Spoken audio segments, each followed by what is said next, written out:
So, hi, Bean. Welcome to Chat Show. Thank you so much for your time today.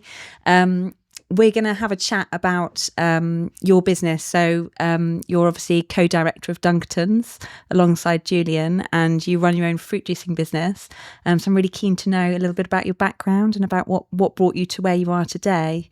Can you tell me a bit about your background and what brought you to set up your fruit juicing business? I used to be, my dad was a farmer up in Northumberland, and I went away at school age 6 to prep school up in Yorkshire, then went to school in Scotland for 6 years, and then left school, went travelling to Australia for about a year, and I went to America for about 9 months and lived with native Indians for about 6 of that, and did 3 months of bull riding in Albuquerque, and then my old man... Must have been quite an experience. Yeah, it was. Yeah, it was amazing. And then the old man rang me up and said, "You're just messing around too much. You need to come home." So I went to the Ag College at Cirencester for 3 years. Okay, what did you study? Studied farm management. Okay. And then in between every holidays, I used to go to, you won't remember, but there was Hartley's Jam, which is now... I remember Hartley's Jam. Used to have it in my toast. Still is Hartley's Jam, but before that, it was called Chivers Jam. Okay. So Chivers were a big arable farmer up in East Anglia. Okay. So I used to go up every summer and spring holidays and work on their farm. Okay. What did you do there? They had a fruit farm, strawberries and raspberries. Okay. But they also had a 7,000 acre arable unit, which I worked on in the holidays. Then when I left Cirencester, So did you literally pick the fruit? No, I did the arable side. So we did wheat and oilseed rape. Okay. So I drove combines and sprayers and tractors. So you got to know how to use all the farmyard equipment and all that? Yeah, we'd done that at home because Dad had a farm up in Northumberland. So I'd grown up as a kid doing all that anyway. Okay, that must have been good fun. Yeah, it was great. It was... what were your favourite pieces of equipment to probably ride on? a combine. Yeah? How and come? My kids, I just used to spend 18 hours a day in one during the summer, and my kids will now, if the kids ever in the car with me, or they're grown up now, but if you taught them how to use it as well? No, I'll pull the car over and I'll sit and watch a combine for a few hours. It takes you back. Yeah, it does. I used to really enjoy it. Okay. So then, I used to do that every summer and spring. At Hartley's? At Chivers. Chivers? Yeah. Chivers. And then... So Chivers then became Hartley? Chivers sold out to Hartley's eventually, but not a long time after I left. Got you. So then I went and worked, I left Cirencester and got a job at Chivers as assistant manager on the arable unit. Yeah.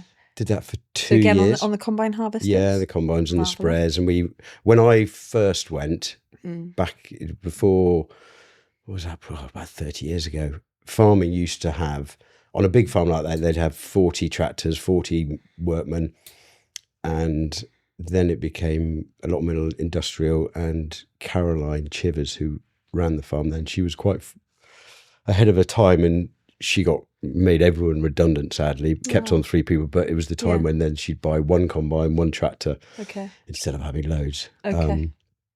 What was the reason for sort of downsizing? Economies of scale, really. Sorry? Economies of scale and big machinery was bought out, so one big combine could do the same as 4 smaller ones. Sure. Okay. It's a bit like robots now, I suppose. I guess. Yeah. Yeah. And then... And AI. Dangerous. Yeah. And then so then I went back as assistant manager for a couple of years, and then the manager left and Caroline promoted me to manager, so we had 6,500 acres. Okay. And what were you in charge of when you were doing that? Everything, really. Yeah. Only 3 guys. I had 3 guys work for me, but then we'd bring in harvest students, crop rotations, spraying, so growing plowing. And harvesting. Yeah, really, from putting a seed into the ground to it being combined and going to Dalgetties or a big. And what were the main crops that you were in charge of growing there? Oilseed rape and wheat. Okay. Those are the only 2 crops. And what sort of products did they end up as? Bread. Okay. And oil. Bread and oil. Yeah. And selling to the likes of? Dalgetties, grain merchants. We used to harvest, 20,000 tons, and it would just go straight off to big ships in the ports and then be taken all around the world. Okay. Amazing. So fantastic experience, and must have been really rewarding to be a really integral part of that team. Looking back, I guess it was. It was a big learning curve. Yeah. to be I was only 26 and running 6,500 acres of arable was quite a responsibility. Amazing. So that must have been really inspirational for you. So I'm interested to know how that sort of went on to lead you into your career with your own juicing business. I guess Caroline was very inspirational, Caroline Chivers. Okay. Her brother died at Cirencester. Right, okay. So she sadly had to come back to the farm, and she grabbed hold of it and then ran it, and she was, very forthright lady, but brilliant. I learned a lot from her. Okay. So she ran a farm in Cirencester? No, her brother was at the Ag College. Got you. But he died at the Ag College. Okay. And then she took over. Right, okay. She got, there was no one to run the farm, so she went back to do it. Yeah. And then... So then I ran the unit for, a couple of years, and some mates of mine, a guy called John Kingston, who was area manager for Jules at Cult Clothing before it was Superdry. Okay. I knew him through Cheltenham. Okay. Because when we were at Cirencester, we used to come down to Cheltenham. Anyway, he ended up living with me in Cambridge because I had a 4-bedroom house, and he used to come and stay and go, you need a lodger. So he used to come and stay, and then about 5 or 6 people that I didn't know at the time, but were at Cambridge Poly. Yeah. They used to come out to the farm on a Sunday and just get pissed and have a laugh while I was trying to take it serious and drive combines and run the arable unit. Anyway, just got to know them, and then I got to know there was a lady there called Alexia. So we got together. She was at Cambridge Poly, left Cambridge Poly, then started up a catering business in Cambridge, moved in with me. Okay. Became my wife and mother of 4 children. Wow, I bet that kept you busy. It did, yeah. But she was really the one. My dad, so I did run the unit for 3 years, I think. And then she said, why don't we do something for ourselves? I'm just drinking the Bensons fruit juice now, apple juice, and it's really nice. Thank you. Yeah. So you make this over here, right? Yeah, up in Sherborne on a National Trust farm. Okay, so just up near Northleach. Okay, so you grow the apples No, over we there? buy grade 2 fruit from Sussex and Kent. Okay. So most of the supermarket fruit you see is grade 1. It's lovely. It tastes organic. It's just great. It's British. It's what we're all about. Yeah. Full of flavour. So then she said to me, my dad had a farm up in Northumberland, and then he started a fruit farm, and then he started, when farmers markets were just starting, he had a pick your own asparagus and strawberry farm as well. Okay. And then he built an old press and a pasteuriser, and Lex and I used to go up for the odd weekend and help him out, and she was like, this tastes really good. So she persuaded me to quit farming, quit my job in Cambridge. Okay. We moved back down to Cheltenham. So this was after you'd had children? No, it was before. Okay. Yeah. Friends of my mum and dad, do you remember the man from Del Monte? Okay. It was an advert. Yeah, but the company behind Del Monte was a German company. Okay. And the CEO was a friend of my mum and dad's called Chris Burton, and he bought a house up near Northleach. Okay. And when we were down, Lex's parents lived in Cheltenham, in near Winchcombe. Okay. We used to come down. Then we went to a wedding, and I met saw Chris, who owned the house, and he said, what are you doing? I said, we've just moved down to Cheltenham. We're thinking about starting our own business. And he said, well, if you want somewhere to live, you can have our garden cottage and these 2 barns rent-free for 2 years if you cut my grass. Well, that's very kind of him. Okay. So we moved in there. I did a bit of contract farming for a guy I knew near Winchcombe for a year to kind of keep money coming in. Okay. Lex started her second catering business here, outside catering. What was she doing? Outside catering. Okay. So we did that for a bit, and then she sort of said, why don't we look at making juice? Because my dad was making it. Okay. So we just... Is that in Herefordshire? No, up in Northumberland. Okay. On the farm. Okay.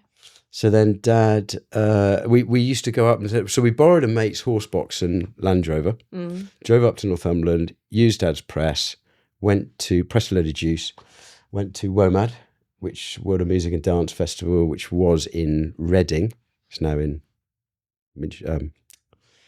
gosh, I don't remember where it is now. Somewhere else. It's now in, anyway. Somewhere else. Chippenham somewhere. Okay. Anyway, we went to WOMAD, hit this amazingly hot weekend, literally dropped the trailer of the horse box down, sold out everything by the Friday. Wow, amazing. Got pissed on Saturday, Sunday. So that was your first big event? That was our first thing. We thought, wow, this is going really well.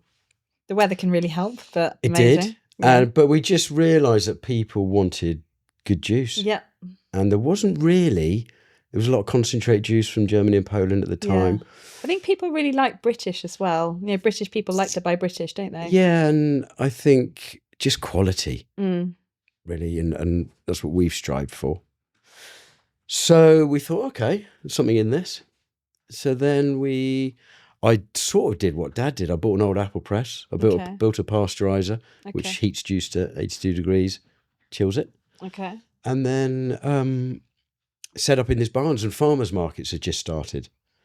So we got on that wave, and within about 6 months, we were doing 40 farmers markets a month. You did it all kind of locally in Gloucestershire, the southwest, or was it all over the country? No, we went into London mostly. Oh, wow, okay. So we didn't have kids then. Yeah. So we would literally press apples on a Monday, Tuesday. You don't realise how much time you have when you don't have children, do you? No, yeah, God, yeah. Yeah, that's very true. And we'd bottle it. Okay. And I'd go out Thursday, Friday, Saturday, Sunday up to London, Palmer's Green, Battersea, wherever the farmers markets were starting, Oxford, and sell it. And we'd bring back, like, you do a morning and we'd bring in £2,000 worth of sales of juice. Amazing. Also, just really good for brand exposure as well. It was great. Did you have it all kind of bottled and labelled like you do now? No. Okay. We used to bottle it at night. Yeah. Literally, Lex and I in our gloves and coat in this open barn, and we'd stick labels on by hand, and we'd chuck them in this old car that we had in a trailer, and we'd go off. It was really rural. I love that. Was it pasteurised? Yeah, we pasteurised it. Yeah, so it was all like nice and healthy, and it was really rewarding going somewhere for 3 hours and with like 60 cases of juice and coming home with an empty trailer and a pocket full of cash, going, wow. Yeah. Then foot and mouth came.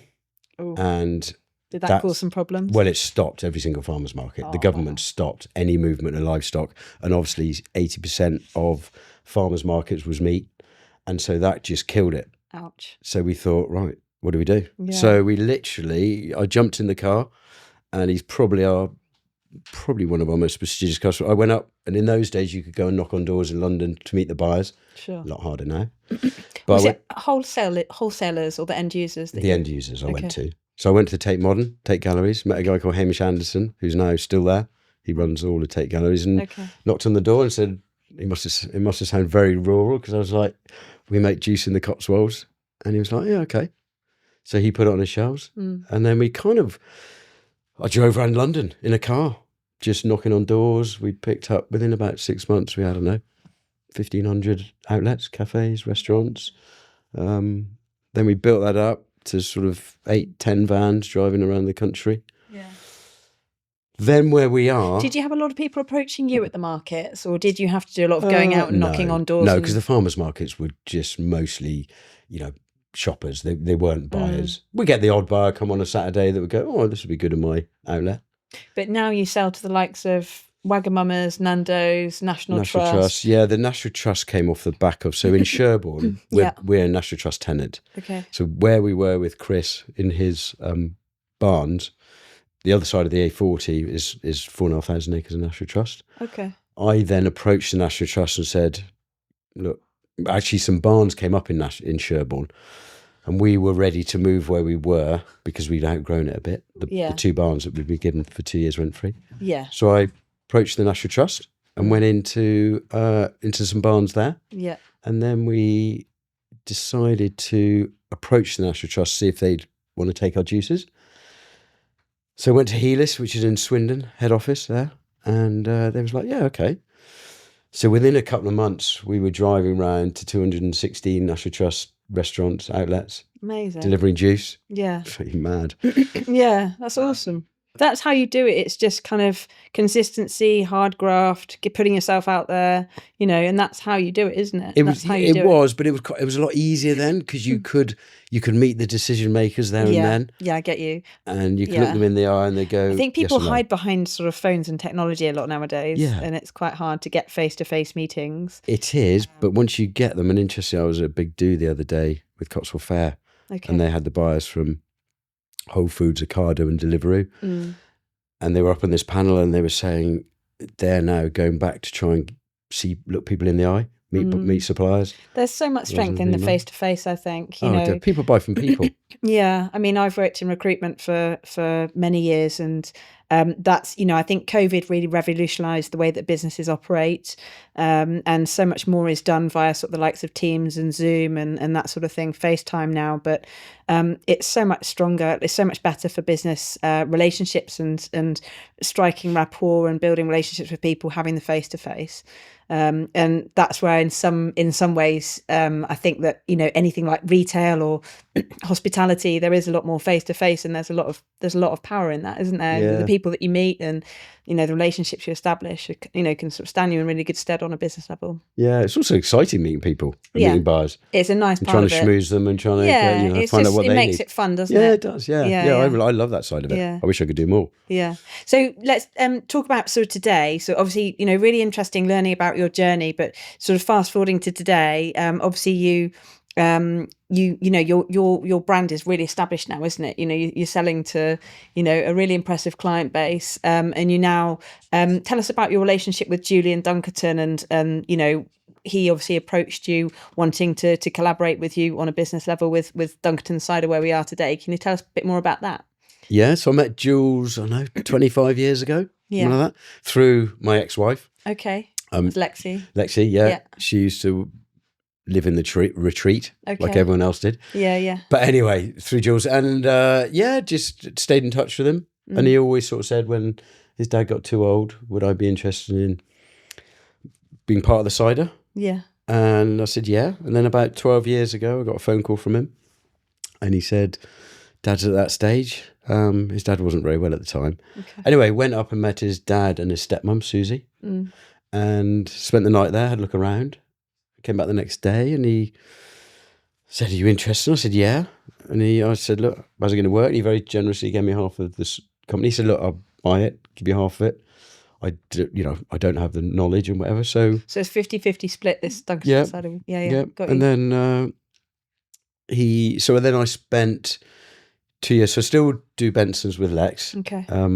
Because our kids have been dependent on that business, and I really love working with her. And, are you going to get your kids involved with the business as well, or? Yeah, my eldest, although he's a rugby player, he has the crepe store with his girlfriend. I met Jules. I knew Jules, and then he rang me up. So went and met his parents, his dad and stepmom, and I then said to him, look, I don't want to go to Hereford forever because my kids were at school in Cheltenham.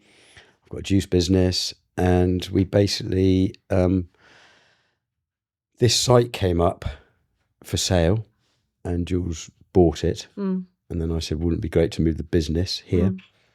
But I used to go up for 2 years after he bought it. I used to go to Hereford every Sunday. Yeah. Met his dad every Sunday morning and tasted cider. So I learned how to make Dunkertons cider. It's quite a complex drink. Yeah.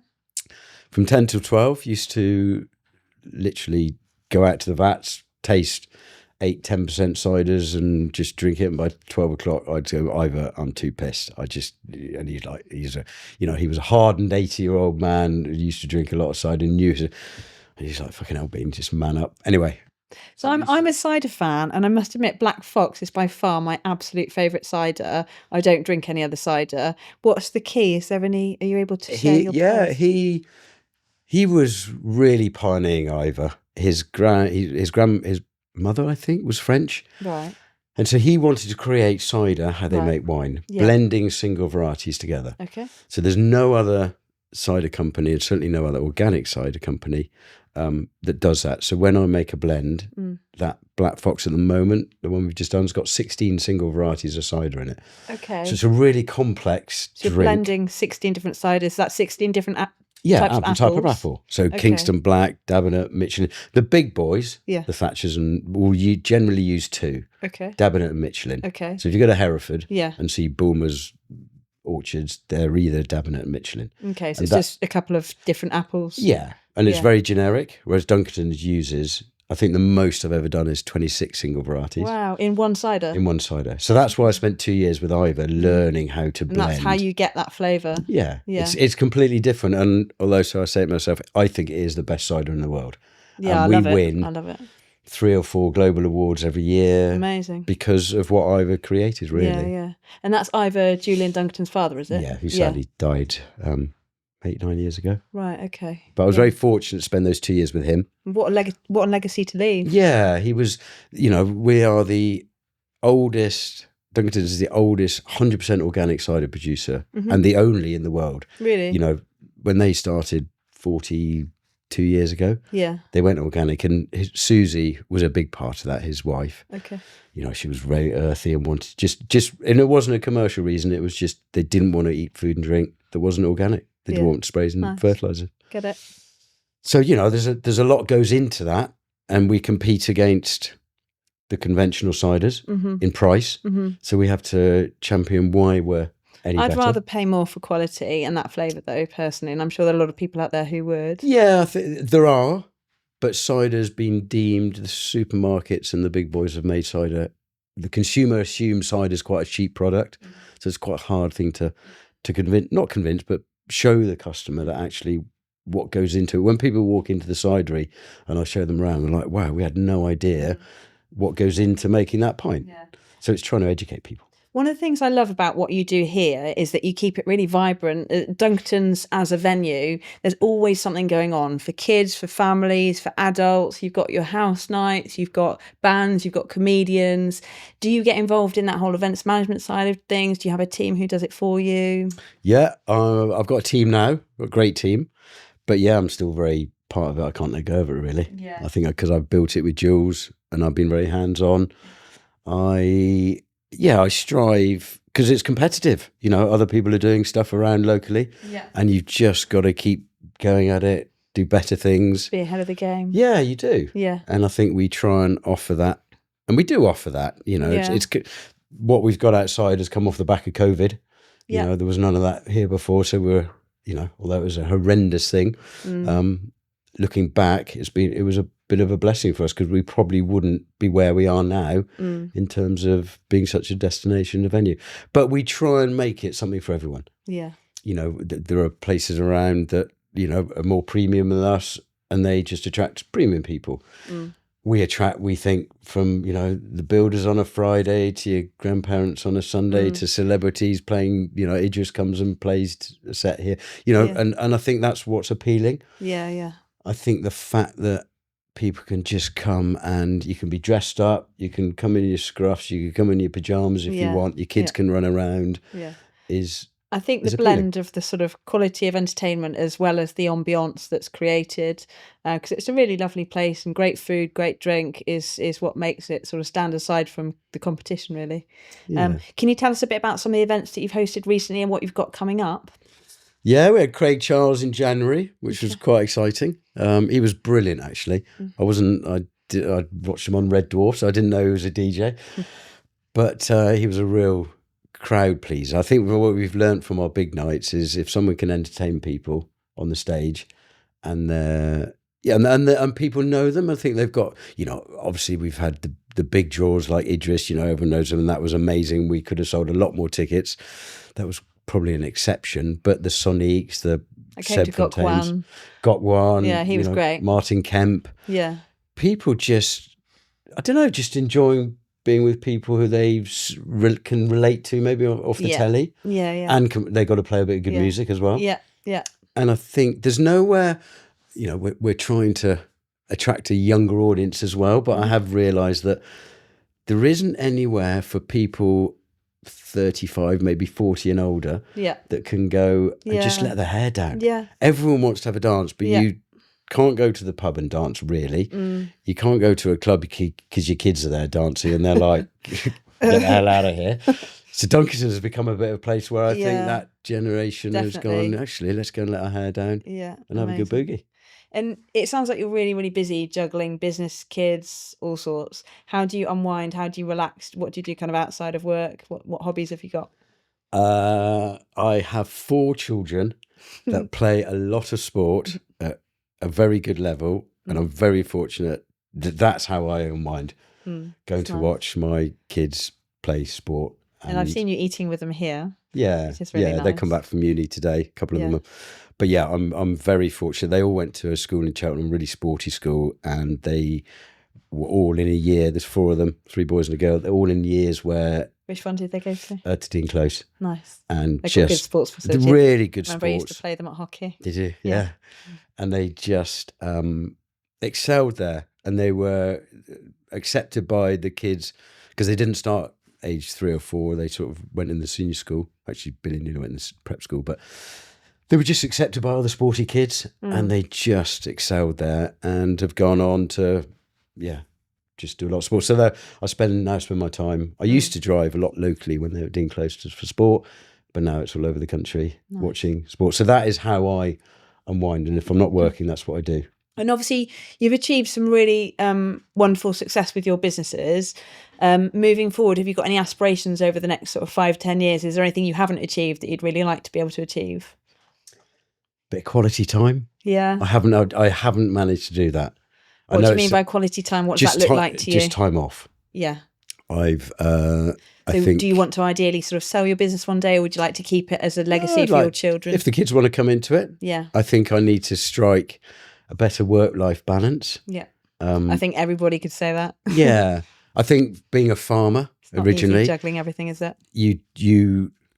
Farming is an industry where it's 7 days a week and it's as many hours as you have to do. Yeah. And I thank my dad, but I also blame my dad, and I've talked to him about it. But it's hard work, though, right? Yeah, when I used to come back from school, age 10, we'd be out milking cows at 3:30, 4 o'clock in the morning, and that was just a given. Yeah.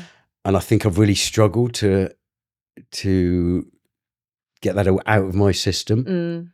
I think it's great to have that work ethic because so many kids nowadays are kind of on machines, like gaming and that kind of thing. And it's great to have a good work ethic and to know that, if you want to get anywhere in life, you've got to sort of put that graft in. And I think I could have been smarter in terms of going, right, I don't need to do everything and have the opinion of, actually, I can just do it quicker, so I might as well just do it. I'm learning better, but it has given my kids a work ethic. Yeah, and I do, I'd like to think that people in both businesses, I'd pull them along because I think, they see me working and they go, okay, we need to crack on, and they don't stand around. I've got an amazing team here now, from the bar staff to the venue host up here, and you'll rarely see them on their phones because, there isn't time for that. And they love what they do. They do, yeah. And I think they enjoy the management side of it. We're a big team here, and I try and make sure that I'm part of them rather than just their boss. We'll put on parties for them, and I think it's really important. I learned that from Dad, that no one's better than anyone else, and we're all. If it wasn't for them, and if it wasn't for me, and if it wasn't for this team, this wouldn't work. So we all got to chip in. What advice would you impart to your children now, having sort of been a part of 2 businesses that are, really well established and doing really well? What advice would you impart to your children if they want to embark upon setting up their own business or even taking the reins with one of yours?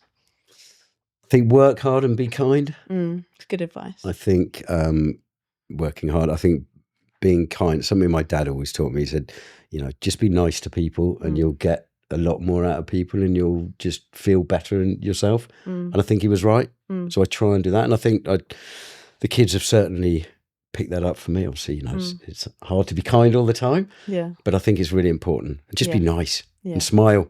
Yeah. You get a long way with a smile. Yeah. I've seen you milling around because I've come to events at Dunkertons before, and you've always nice and smiley and friendly to everybody and very understated. And it's, you create the atmosphere, don't you, by being friendly and making it welcoming. You do, yeah. And it's really easy to be nice, isn't it? Yeah. It is. Yeah. So thank you so much for your time. Before we wrap things up, I just want to ask, have you got anything forthcoming that you wanted to promote at all? Any events coming up that you'd like to talk about just to make people aware? Obviously, you've got your website, you've got your social media sites, you're on Instagram, you're on Facebook. Is there anything coming up this year that you'd like to sort of bring to people's attention, or any kind of heads up you'd like to give about anything? I can't really tell you the big events. We've got a few coming back that we had last year, like the hush-hush. Big ABBA things going on again. Have you got any more big DJs coming? We have, but sadly I can't tell you that is because I haven't quite clinched the deal on that one yet. Never mind, that's but all right. That will be. We'll wait with eager anticipation. Yeah, but just all lots of exciting things that we just want to keep people interested, really. Yeah. And people keep coming and have a nice time. Thank you so much for your time today, Pleasure. Bean. Really, really appreciate you. it. It's been an absolute pleasure. Thank you for showing us on the journey that you've been through to get to where you are today. We hope that it'll inspire young people to do something similar. So thank you so much for your time. Thanks so much for watching today, guys. As always, please do feel free to follow us on our social media. We're on Instagram, we're on Facebook, we're on TikTok, and we look forward to sharing with you our next podcast.